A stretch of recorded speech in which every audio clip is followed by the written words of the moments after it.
报告组长，专案组反暗杀教官苏文谦，请求复职。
全体都有。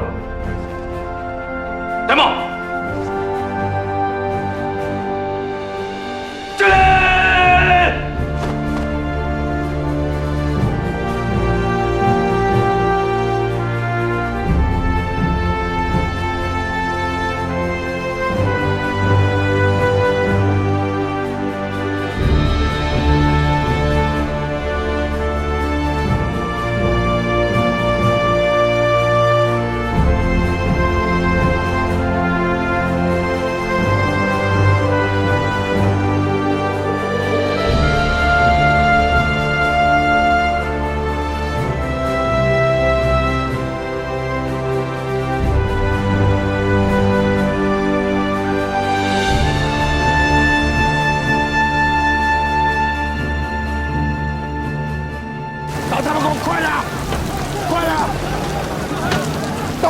起来，快点！他们快点！要人赶紧前进了！都他妈给老子快点！都他妈快给我走！都他妈没听见老子的命令吗？给老子快点出发！走！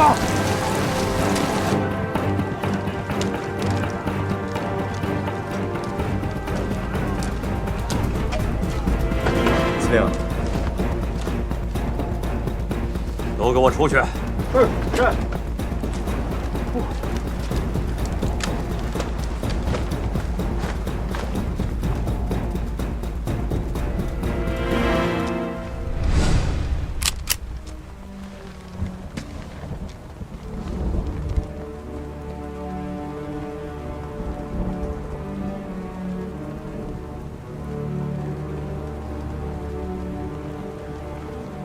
有话说，有屁放。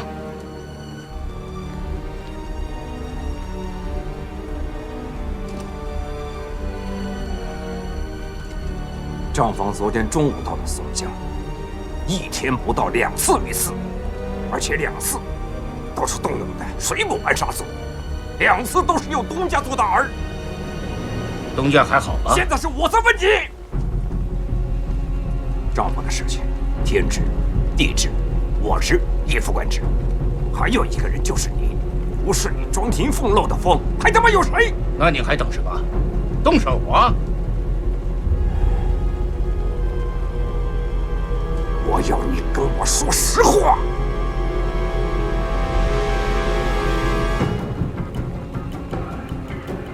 你明明知道不会是我，要是我想坏你的事，大不了当初对你不理不睬就行了。犯不上给你出主意，让你去找东家，搭好了桥，再来拆你的板，我有必要吗？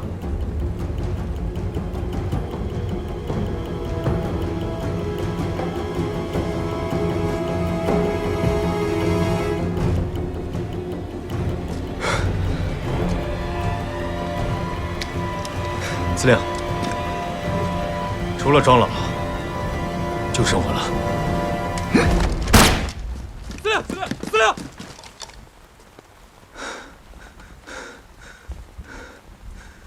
没事，都出去，是。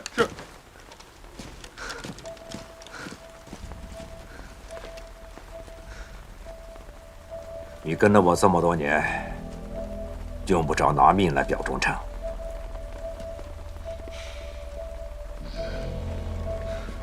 我着急的想知道，东家到底怎么样了？东家只是用来做饵，保密局是冲着账房去的。不过2次都失手了。司令，要不然真是巧合。毕竟账房刚投工，这杀一儆百也在情理之中啊。也对呀，出了这么大的事儿，要真是漏了风，哼，上面也好，姓钱的也罢，不早就炸了窝了？怎么到现在一点动静都没有啊？唉，谁说一点动静都没有？你自己看吧。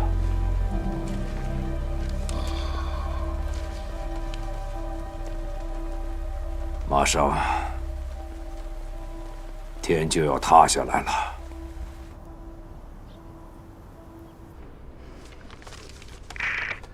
呼叫山狼，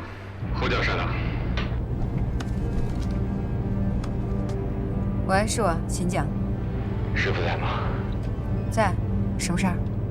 刚刚收到毛局长急电。师傅，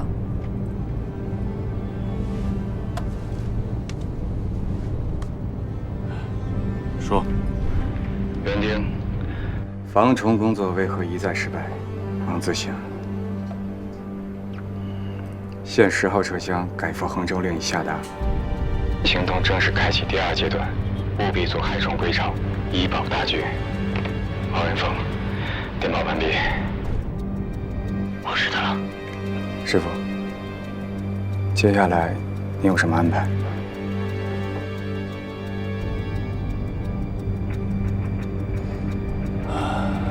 让郑鹏、冷桥去盯着共党专案组，他们在医院待不了多久，重点盯那个在医院看到的女公安。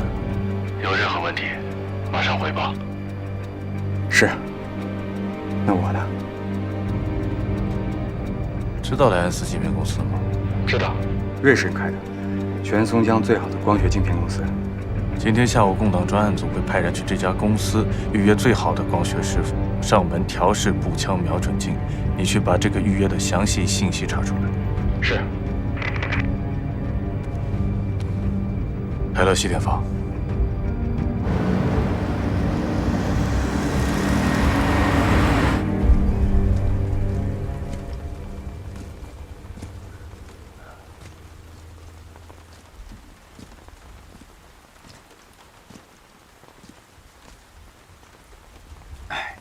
你说句话呀，庄老！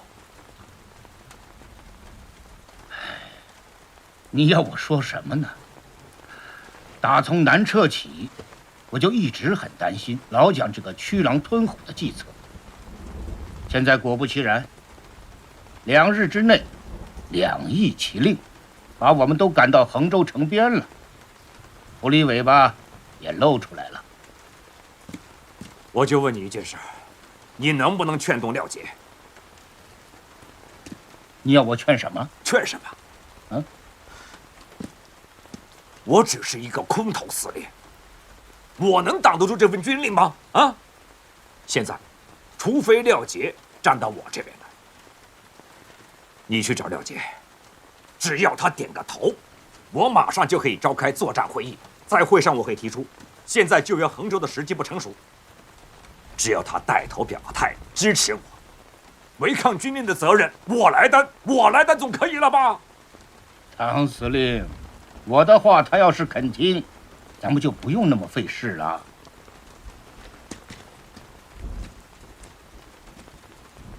那你说，现在该怎么办？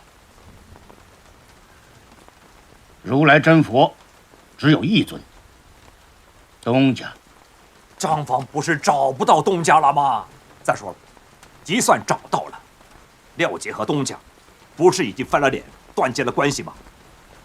东家的话，廖杰未必会听呢。有一句老话形容的好啊，打断了骨头连着筋。平日这一老一少，两个倔骨头，啊，是谁都不服软的。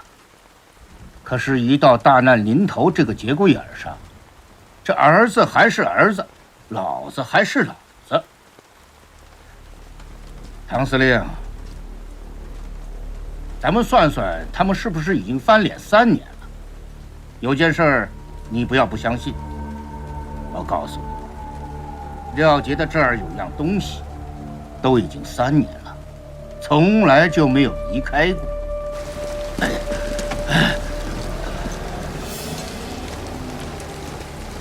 哎呦，廖大军长啊，你扶我这个闲职参谋，我怎么受得起呀？啊！这么说，也只有等账房找到东家了。没错，想让这个愣头青违抗军令，除此之外没有任何其他的办法。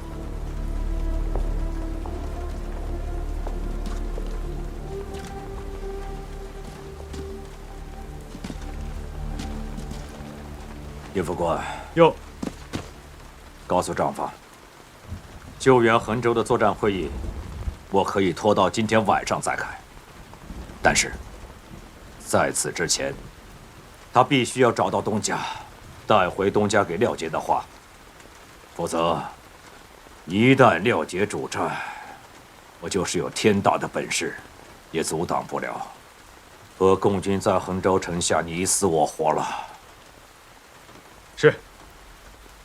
泄密的事情怎么办？那可是攸关生死，不防好可不行啊！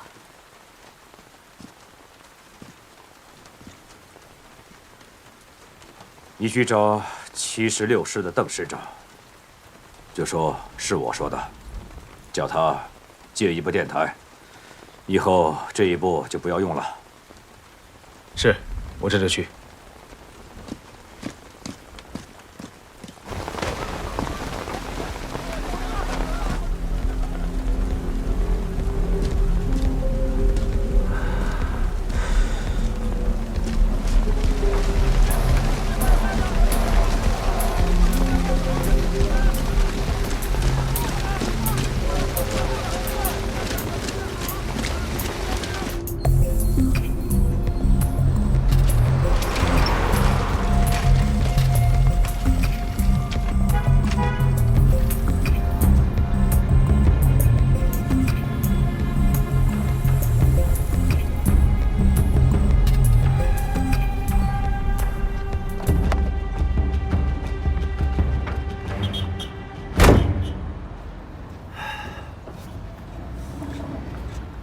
找一家好的干洗店，把西服洗烫一下，要快，我下午可能就要用。师傅，不明白，一肚子问题想问。行，我告诉你，苏文谦要为共党拿枪了。莱恩斯镜片公司？对，那是全松江最好的光学镜片公司。一定要找最好的光学师，按我刚才说的要求，尽快把瞄准镜调整到位。好，马上就办。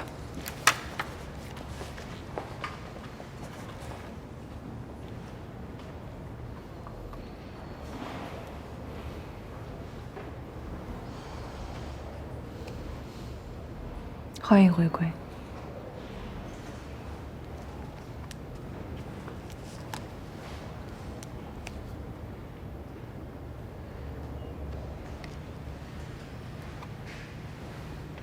谢谢。转移工作安排的怎么样了？我检查过了，没问题。跟全连长也打过了招呼，路上的安保工作做好了，随时可以走。署长。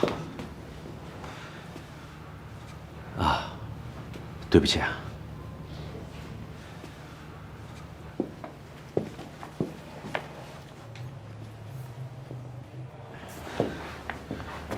正规几点？刚刚收到的。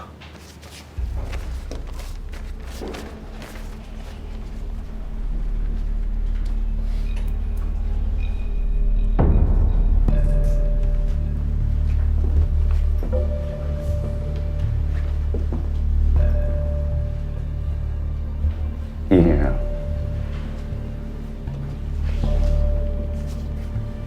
我要马上见温市长。现在。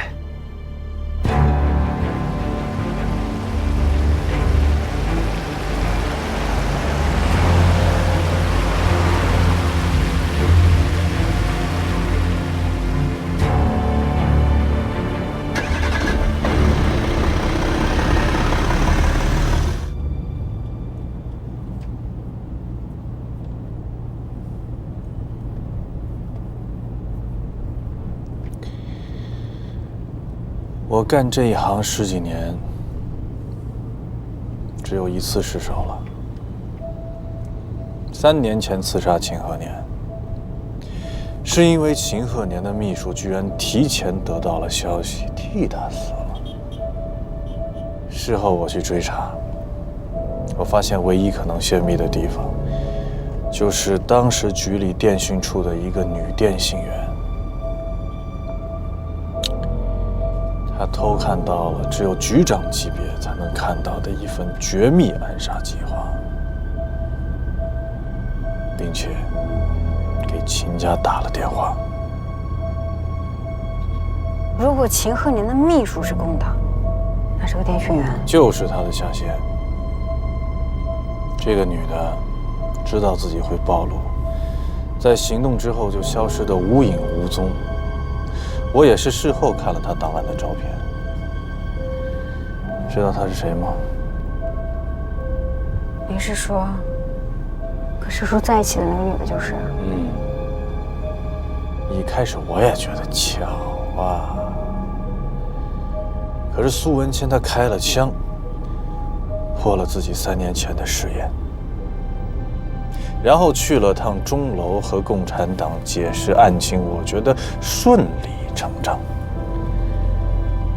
可是他解释完案情，为什么要突然和这个女的单独离开了呢？原因只有一个，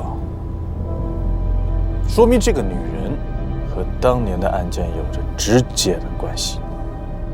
所以您是说，她就是当年那个电讯员？对。可这跟师叔要为共党拿枪又有什么关系啊？你怎么还不明白苏文谦什么性格？优柔寡断的，你跟他讲道理是说不通的。你要在他的面前，现在你摆一个他的债主，他就会觉得哎呀，心里愧疚啊，觉得自己8辈子都还不清。而那个女人，苏文谦，一定是欠了他的私债，要还给他。这么说来，师叔还是个挺重感情的人。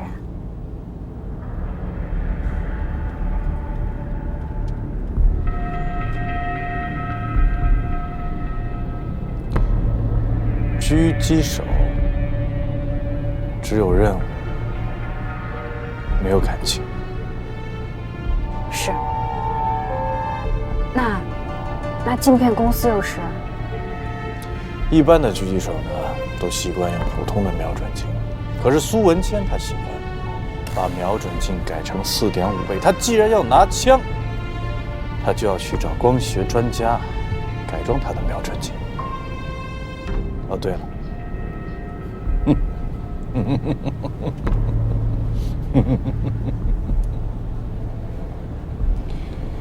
他不是拿还我2副瞄准镜吗？就这么算了。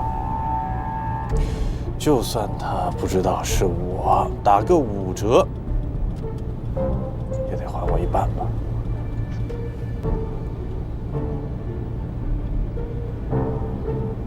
师傅，您不会是要去找师叔吧？怎么了？可他现在也太危险了。是不是？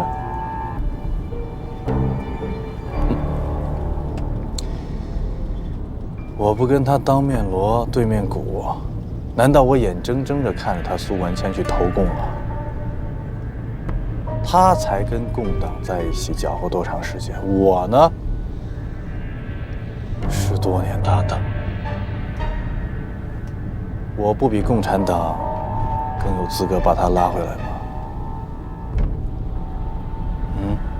先说啊，什么情况？说。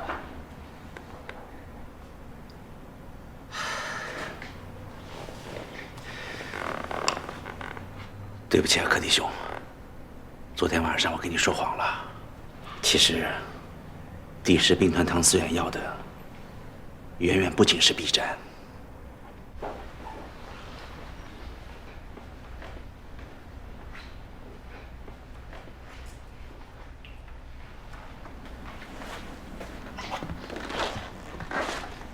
苏教官，今天上午在钟楼广场，你给我们上了第1课。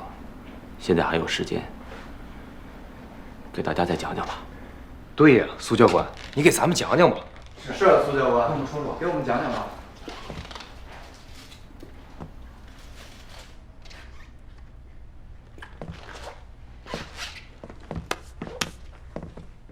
大家还想听什么呀？那就先从了解敌人开始吧。我记得在英公馆布置安保的时候，你说过，水母组行动有3大原则。第一条是，没有水泄不通的防卫，只有没被发现的破绽。这是行动前的观察。那第2条呢？第2条原则：预设撤离路线，任务完成立即消失。水母组会在每次行动之前，详细预设出2条安全的撤离路线。第1条为主，第2条备用，而且他们会提前收拾好装备，摧毁掉所有他们在这个城市每个落脚点留下的一切痕迹。一旦任务完成，第一时间撤离这个城市，绝对不会给对手留下围堵追查的机会。一旦得手，撤离的一点痕迹都不留，就像他们根本没有在这儿存在过一样。是的。那第3条呢？第3条，也是最核心的一条。任务第一。为了完成任务，可以不惜一切代价，包括在执行任务的过程中，如果有队员受伤，也不能互相救援。咱自己人的死活都不管？因为暗杀者执行任务一定是在对方的地盘上，对方的兵力一定远远超过暗杀者，而且伤员行动不便，如果救助他们，会大大的影响战斗力，所以伤员只能自生自灭。不可以互相帮助。冷血，就是啊，太没人性了。要换成咱们队伍，别说自己人了，就算是老百姓，咱们也得豁出命去救，不是？对。那这条原则，水母组的人真的没人违反吗？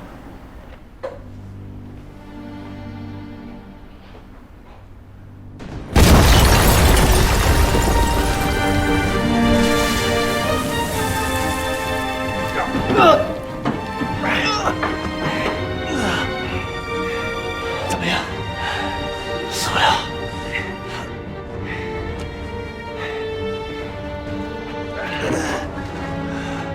你聪明了一辈子，怎么这回这么傻？为什么要回来？谁让你拿一个假银元骗我，自己来送死？规矩向来都是我定的，什么时候轮到你来做主了？就为了这个，值得把命搭上吗？值不值得，也不是你说了算。我告诉你，苏万钱，你的命只有我能做主。苏教官，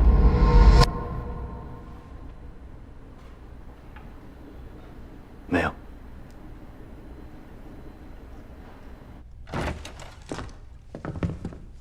曹必达、欧阳有，你俩进来一下。是。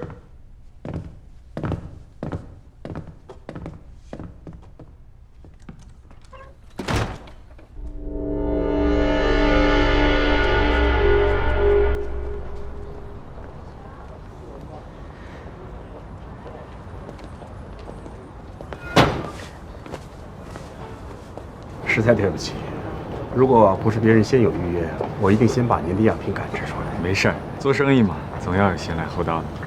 那我就等明天了。再见。再见。叫你们两个来，是因为现在的事态与专案组反暗杀工作直接相关。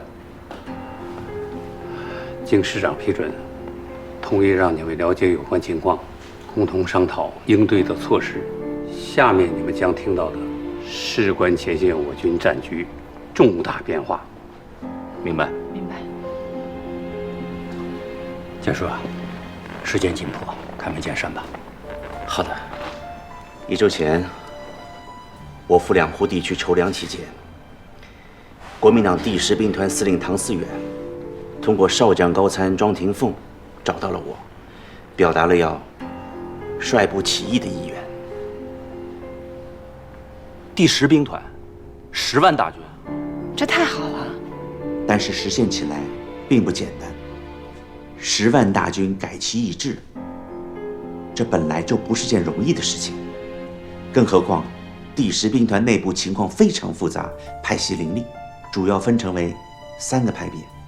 唐思远实际控制的只有2个地方保安师改编成了杂牌部队，战斗力也不强。2是蒋介石空降到第10兵团，用于监视这支部队的嫡系。目前由参谋长钱觉和第15军张副军长为首，而兵团真正的主力，则是由同盟会元老廖远峰、秦鹤年自辛亥革命期间创立的楚军，兵力不仅占整个兵团80%以上，更是几十年赫赫有名的百战雄师。所以，楚军有实力，蒋的嫡系有背景，谁都不服谁。蒋介石又趁机把唐思远这个只有老资历、没有真实力的杂牌子弄到第10兵团来当这个司令。明面上说是论资排辈，可实际上唐思远根本指挥不动这支部队，部队没有凝聚力，那只能任由老蒋拿捏着。哎呀，这个老蒋啊，就喜欢把人分个3、6、9等，难怪呀，几百万的大军败得一败涂地。殷先生，也就是说，如果唐思远决定起义，不仅要提防第10兵团里面蒋的嫡系，更重要的是要争取楚军的支持。是的，我这次回松江，就是受唐思远所托，来争取老帅秦鹤年的。因为老帅才是楚军真正的创立者，楚军现任的所有将领，有一个算一个，都是跟着老帅鞍前马后打出来的旧部。尤其是战斗力最强的第8军，现任军长廖杰，就是廖远峰的遗父子，更是老帅一手抚养长大的，在楚军中也是赫赫有名的悍将。如果我们能够通过老帅把廖杰争取过来，那么第10兵团的起义就有基础了。原来您急于找秦老先生是为了这么重要的使命。那这个情况，您这次回松江的时候为什么不早说呢？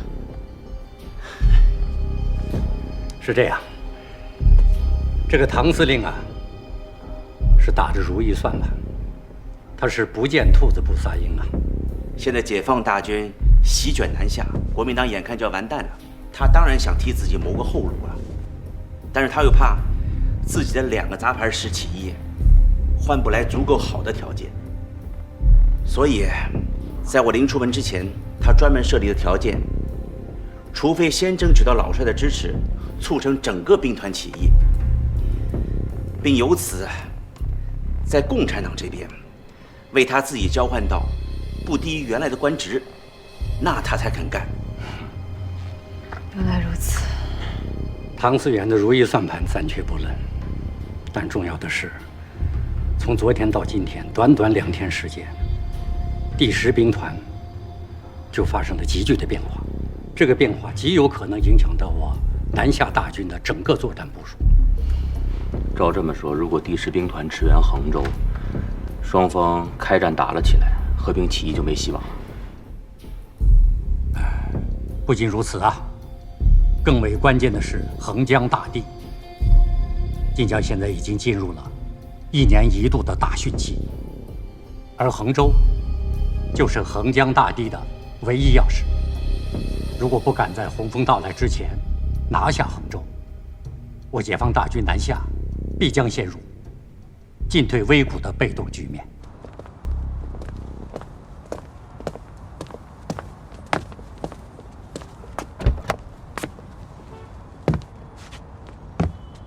师傅，我查到了，共产党专案组预约了莱恩斯镜片公司的首席光学师上门调试瞄准镜，时间是下午5点，地点是阴千宿家。这是名片。陈冷，你去准备下化妆品。好。还有让干洗店把我的衣服烫平整一点。3年了，这是我第一次见苏文倩。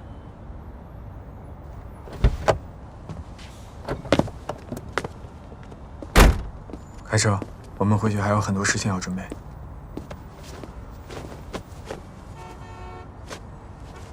你要干什么？把伤口撕开。为什么？和尚的眼睛再不消炎就废了。动手。你是组里的第2枪手，而且任务没完成，你的手绝对不能受伤。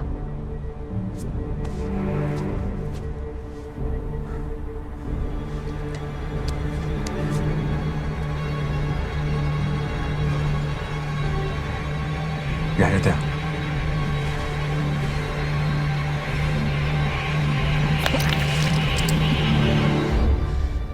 唐思源把救援衡州的作战会议拖延到晚上才开，主要是为了给我争取更多的时间。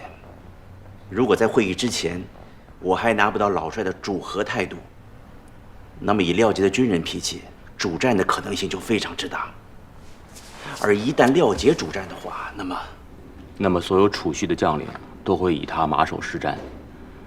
唐思远就算是拦，也拦不住这场战火了。是啊。那就别耗着了，殷先生，赶紧去找秦老吧。对啊。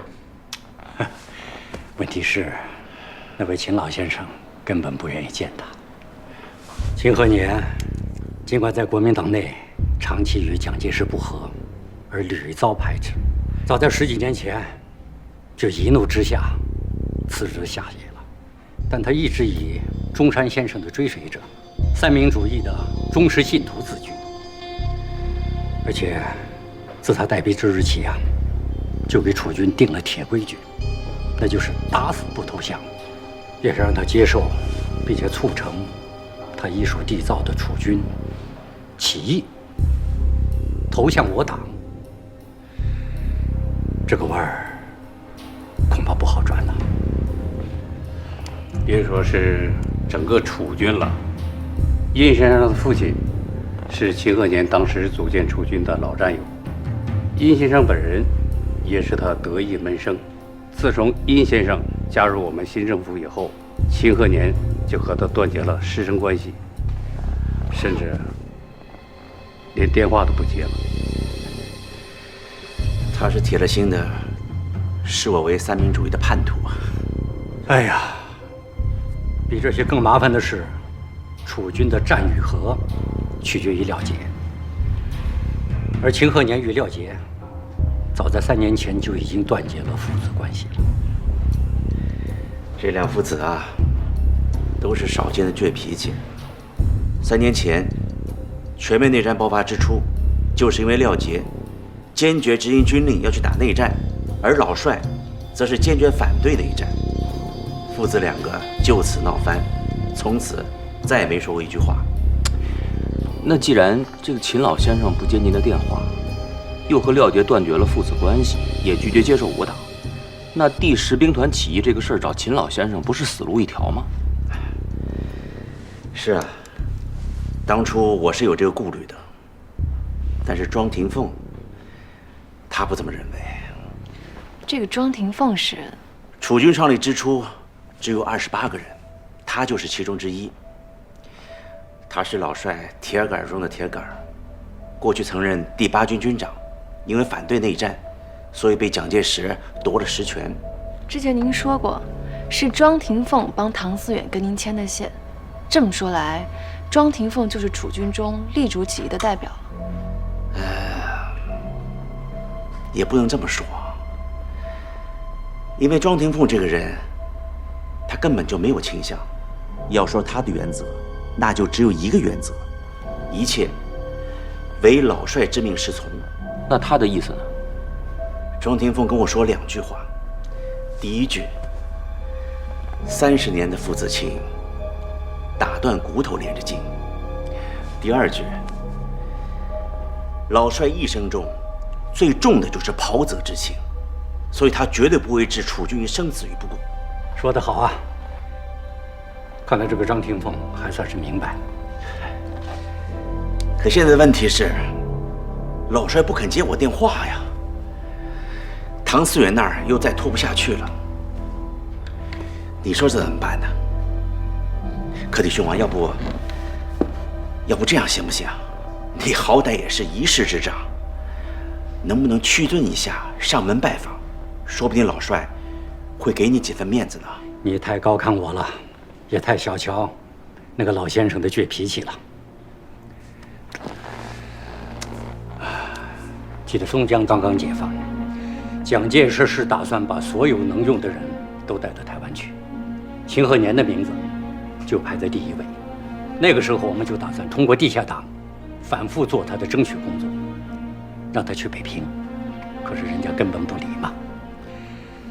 后来不还是通过你暂时把他藏起来，可事后呢，人家根本不理情啊，只要你参加了新政府，就跟你断绝任何关系。现在再说说我这边，松江解放刚刚20天，光我自己亲自登门拜访，就去了3趟，而且还专门派人，每天1人，就守在他的家门口，希望能请动他的大驾去参加全国政协的筹备会议。他可是政协极力邀请的，可结果呢，还不是吃了闭门羹。哎，人家就撂下一句话：如果再来反党，台湾我不去，但是香港、美国，我倒是去得成的。这个秦老先生真够倔的。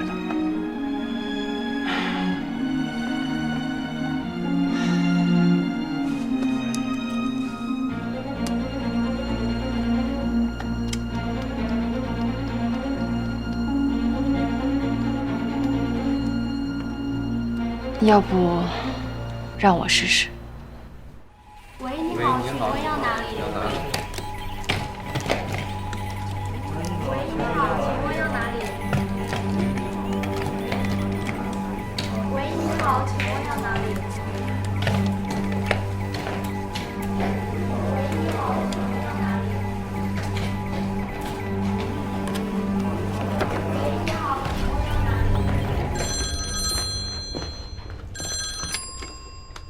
喂。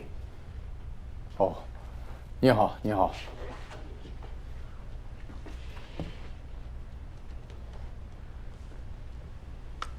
老帅，老帅，是文市长。他说是有关第10兵团和少帅的事儿。我秦鹤年家哪来什么少帅？你告诉他以后，你手捂着电话干什么？放开！你把手放开！你给我听着，我不认识什么姓廖的兔崽子啊！以后少跟我东拉西扯的攀什么亲戚，知道吗？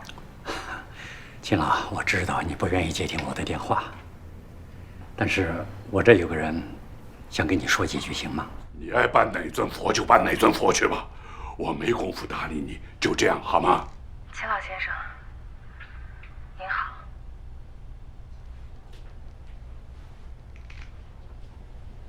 你是谁？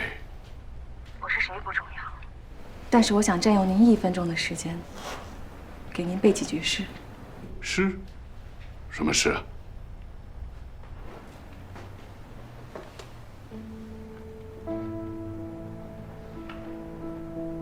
我梦见一只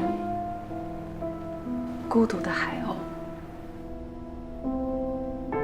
被卷入无边的深海。狂风巨浪拍打着他的双翼，滚滚黑云遮蔽了他的双眸，电闪雷鸣威慑着他的魂魄。洁白的海鸥啊，多么从容！他穿越深海，永不迷失方向，因为灯塔的光就在彼岸。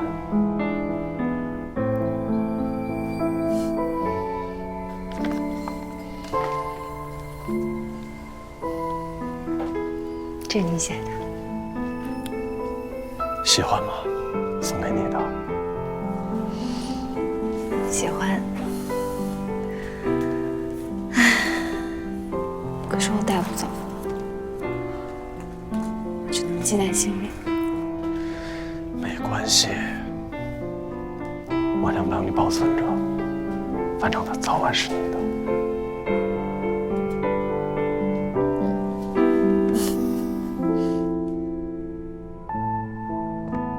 老帅，你怎么不进去？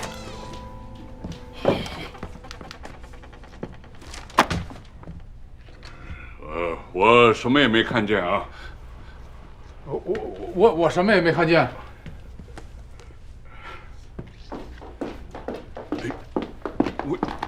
不能，你别走啊！怎么走了呢？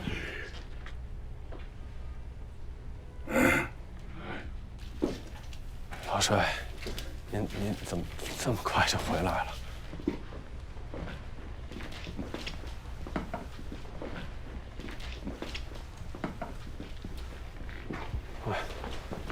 哎，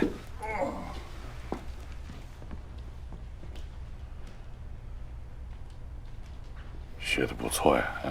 啊。哎，看你害羞的像个姑娘似的。什么时候谈上的？不太久。这些年我还以为你要做和尚了呢。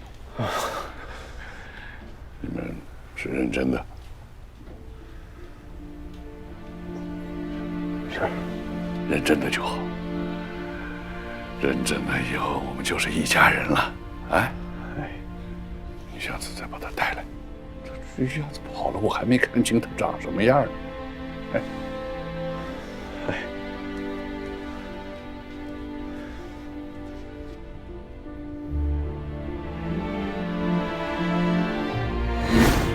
因为灯塔的光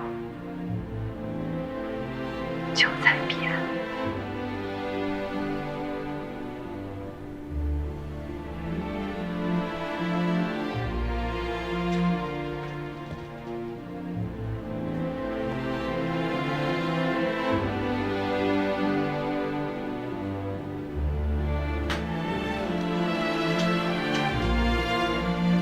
是你，真是你。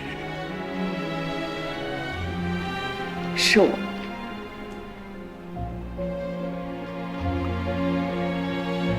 治疗出事以后，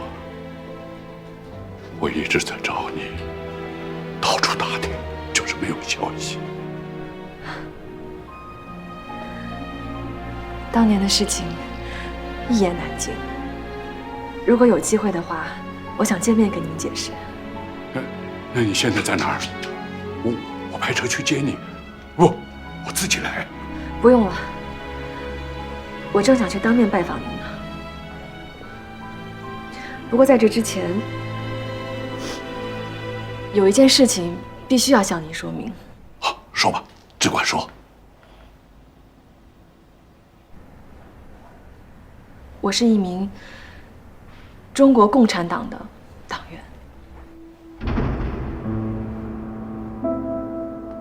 我不管你是什么党，我只在乎你是谁。那如果这样的话，有一个不情之请，不知道您能否答应？说吧。我想带另外2个人一起来拜访您。什么人？文市长和殷千素先生。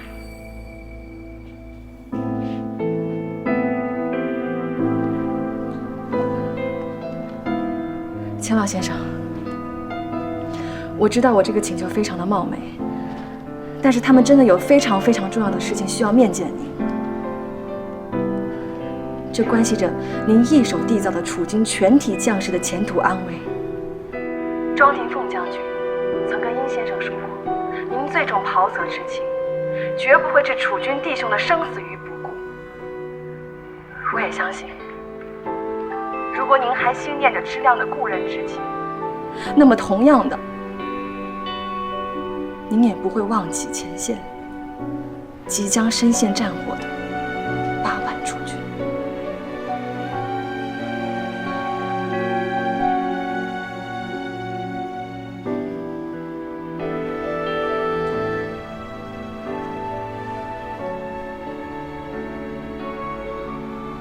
晚上8点半，我在家等你。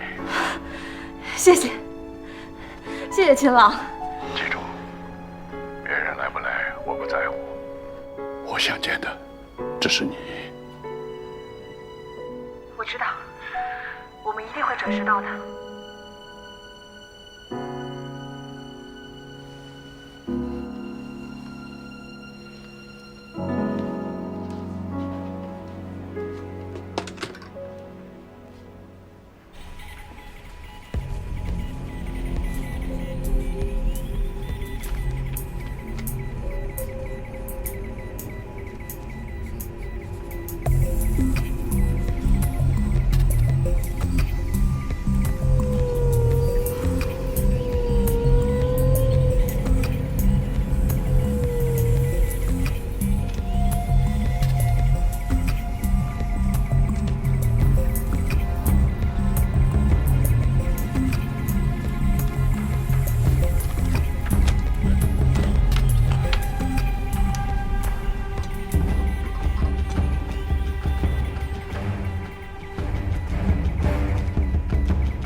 瞄准，射击，保护自己，集合，散开，搜索，左右包抄，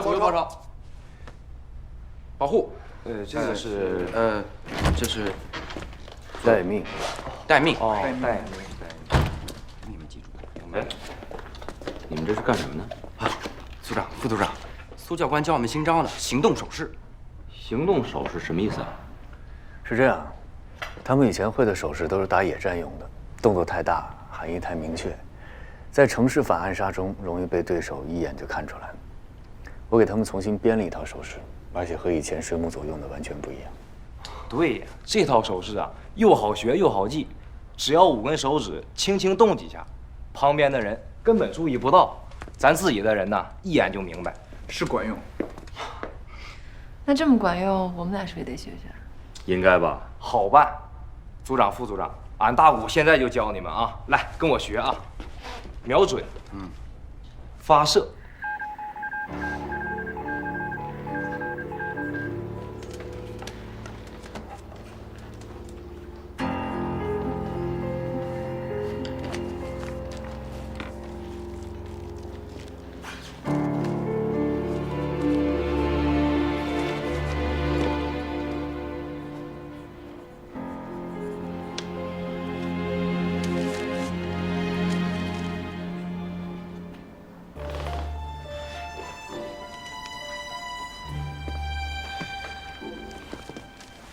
柯弟兄，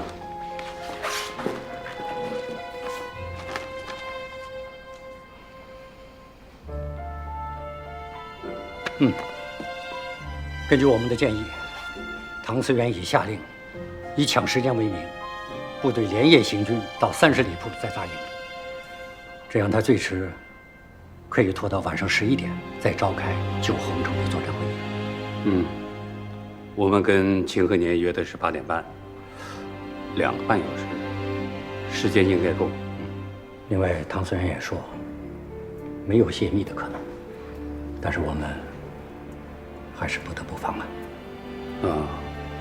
我马上回到局里，安排人手，加强秦家的保卫。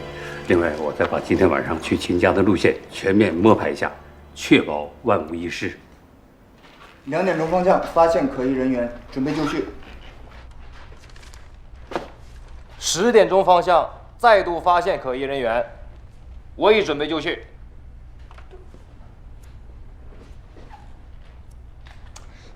副组长，错了。怎么错了？动大拇指表示确认目标，勾食指表示立即开枪。你大拇指冲自己，难不成向你开枪啊？忘了，习惯成自然。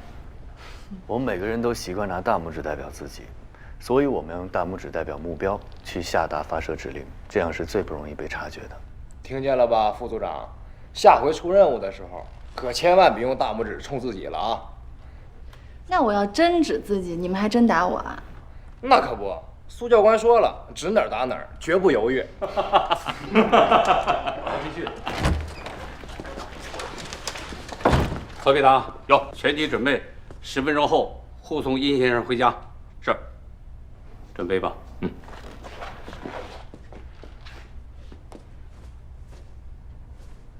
是。欧阳，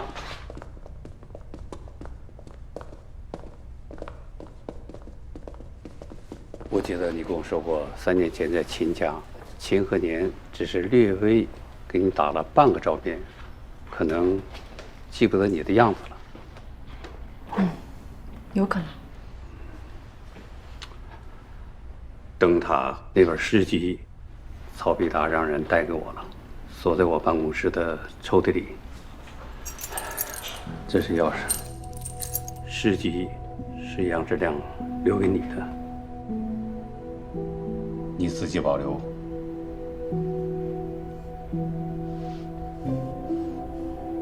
谢谢局长。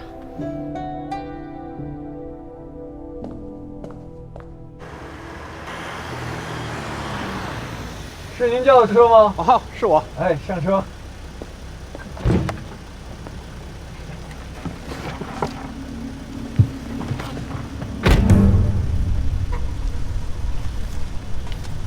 请到这个地址。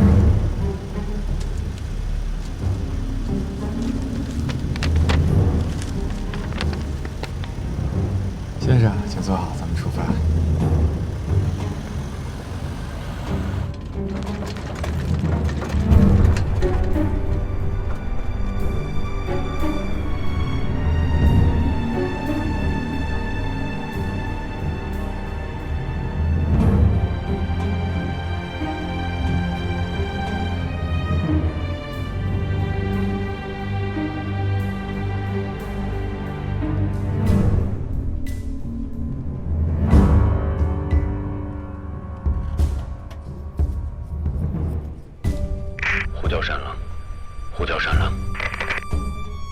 喂，请讲。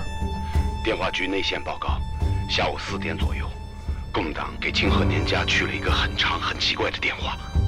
什么内容？秦和年没有理他们，后来又换了一个女共党。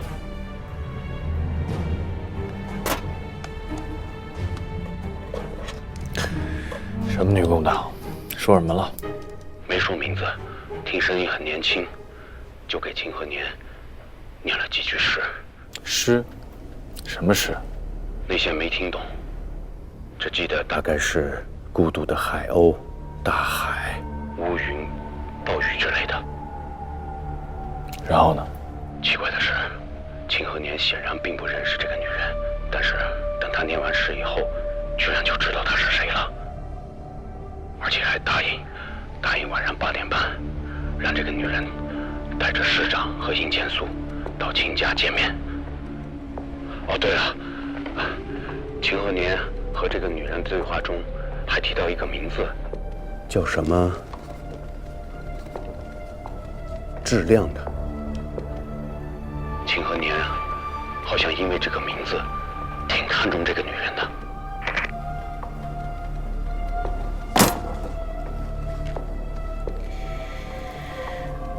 逃完我搭档的债还不够，利滚利的滚到秦和年头上。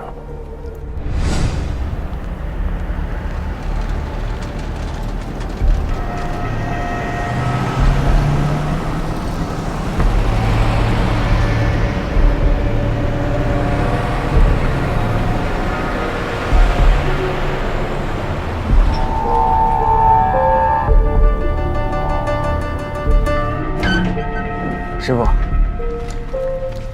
搞定了。喂，喂，请讲。我是段正鹏，共党专案组的车队刚刚离开了市政府，看他们去的方向应该是回了云家，是否继续追踪？请指示。继续监视。好。对了，10分钟前，师傅叮嘱过那个女共产党独自离开了市政府。冷桥已经跟过去了，据冷桥汇报，目标去的方向是公安局。永超觉得，既然他没有跟应千素在一起，那么是不是可以放弃跟踪？回来跟我会合。目标就一个人。是。师傅，共党已经在回来的路上了，时间不等人，你要尽快了。你马上过去，和冷桥会合。那专案组这边怎么办？不用管了，记住，那个女共党才是首要目标。可是，如果他真的进了公安局，我们也无法监视到他。他晚上还有事儿，不会待太长时间。等他出来，就哪儿也别让他去了。好，收到。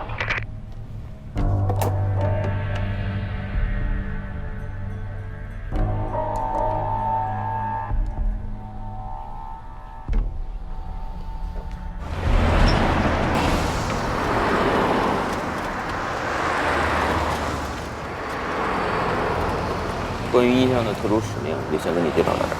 今晚跟钱老约的是8点半，所以我们接下来的任务就是保证文市长和殷先生能跟秦老先生安全见面。其实，你们只需要交代任务就可以了，没必要把这种前线战局的重大机密告诉我一个老百姓。这确实是不合常规，但却是目前保卫工作的需要。为此事，我请示过文市长。文市长的回答是：用人不疑，疑人不用。既然要依靠专家，我们当然要让他知道他在为什么而战斗。谢谢。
好。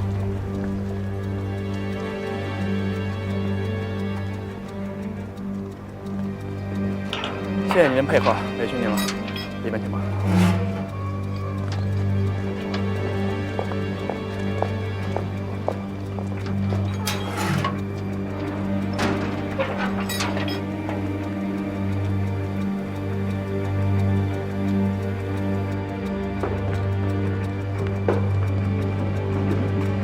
不好意思啊，所有的外来人员只能在指定区域活动，你稍等。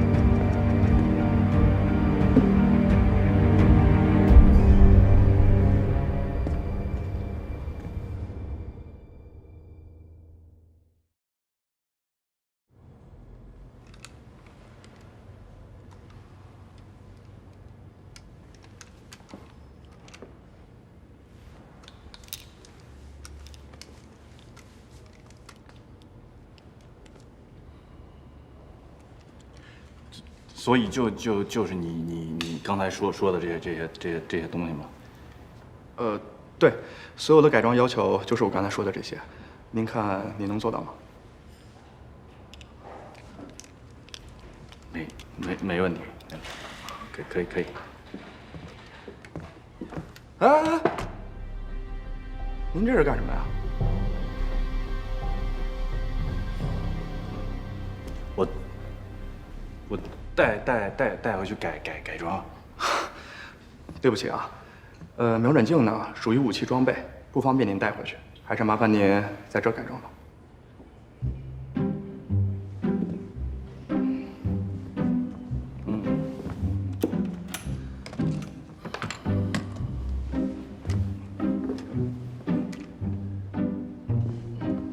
不是你懂怎么调整光学镜片组的放大倍数吗？你知道调整这个镜片组需要哪些设备吗？固定瞄准镜，它调整这个倍数，它需要把整个镜片组全部重新加工，光这个边儿打磨就要磨边机，这都需要大型设备。就这种设备，它不是我这一个箱子就能装，哪怕你弄个汽车都装不下。你现在为了一个瞄准镜，你是希望我把整个公司都给你搬来吗？这么复杂？麻烦。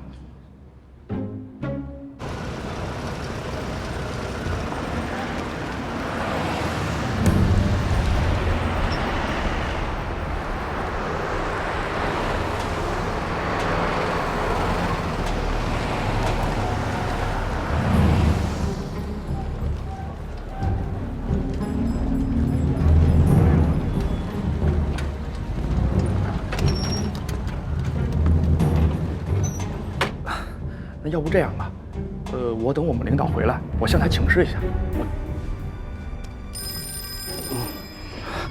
不好意思啊。喂，你好，殷公馆吗？您的没？啊，我是莱恩斯镜片公司的。按照登记的预约信息，我们的光学师现在应该在您那儿吧？公司现在有急事，客服请他接个电话。好的。您好，您公司找您电话。先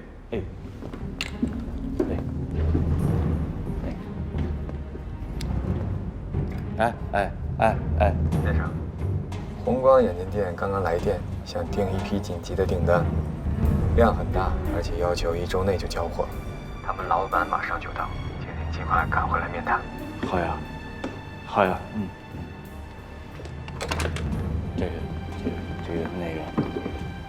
公司这个紧急业务，我怎么走？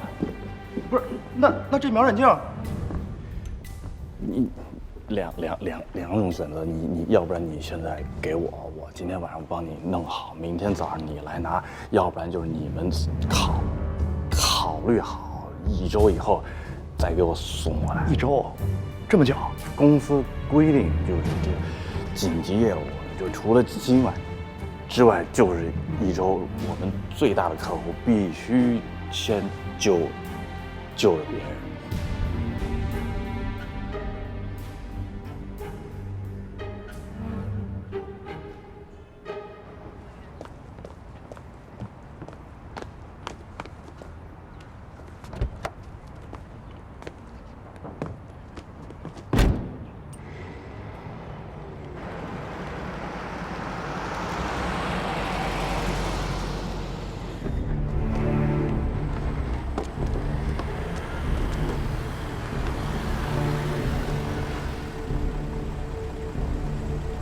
师傅，麻烦快一点。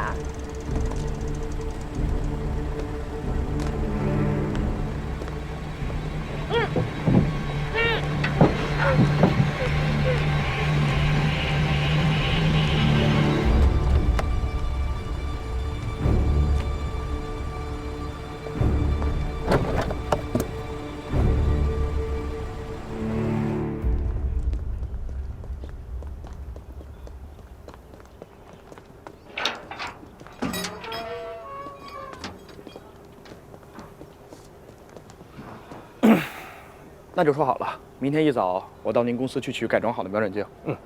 没问题。今晚过后，一切都会变得完美。那谢谢你了。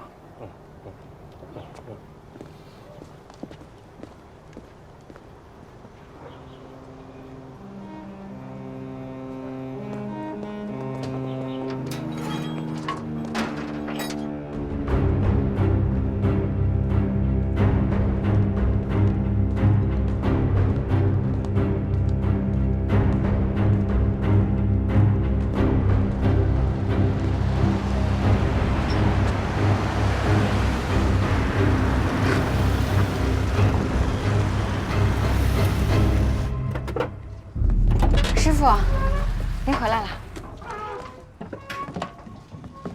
区区一个阴家，怎么会回不来？对了，那个箱子里头有一个99式的4倍瞄准镜，带回去。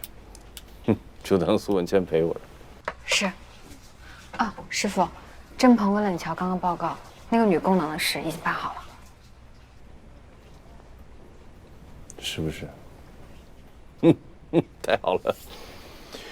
我要的东西准备好了吗？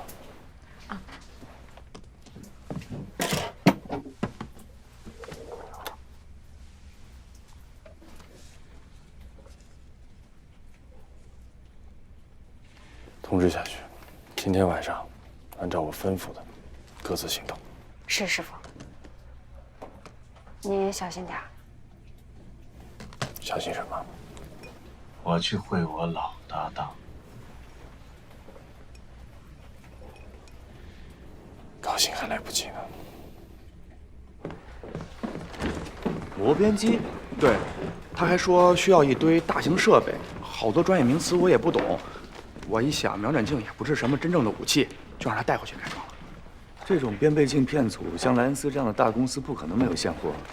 就算是断货，用切割棒和磨轮现场就可以完成，为什么非要带回去？苏教官，出事了。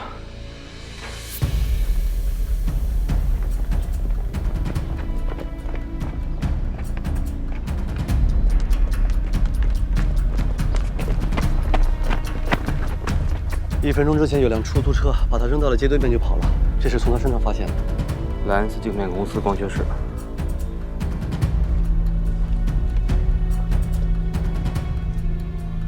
坏了！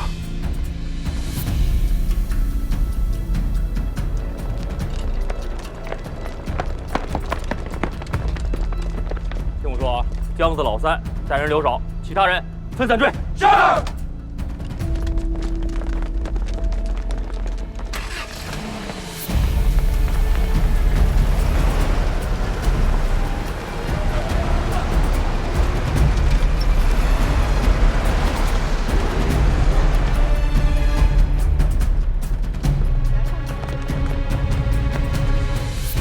你们俩去那边，你跟我来。你去那边。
教堂还没关门，就急吼吼的拉我回来，就散了。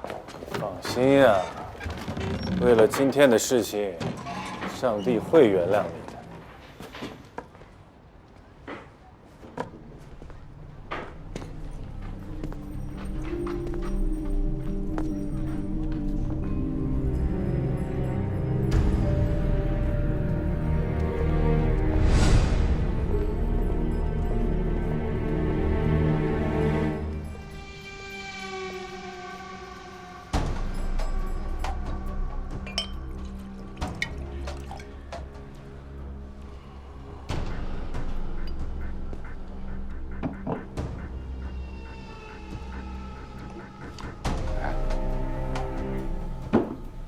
你又搞啥糊涂的了？哼！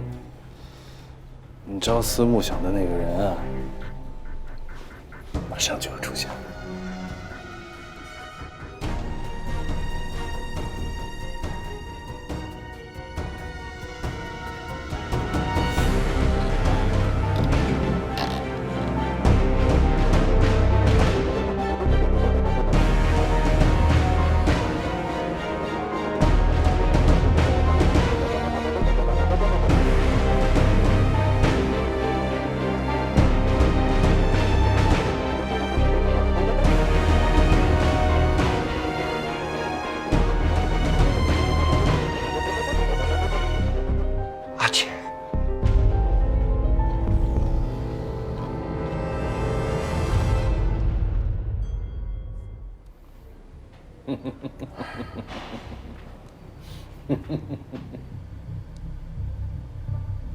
丧，我报的，假的。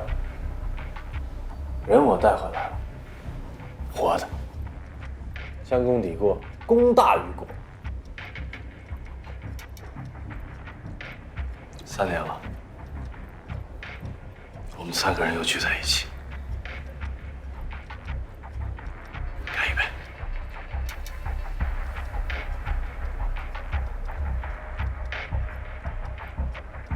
哎，阿姐。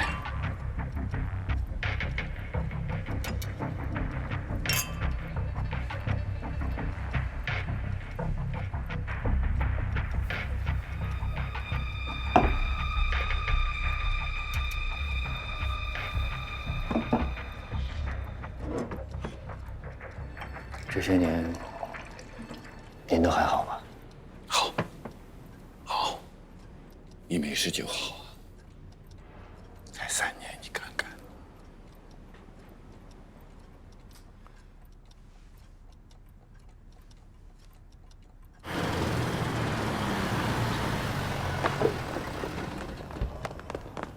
怎么样，苏表？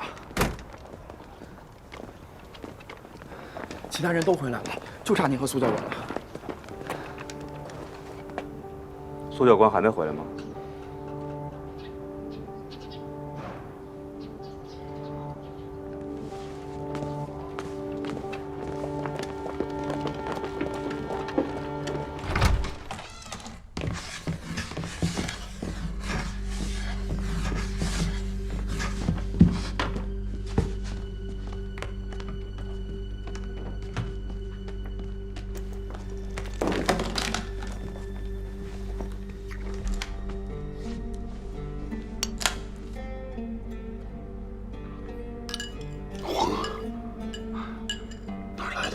你别管了，晚上你还得看着他，必须保持清醒。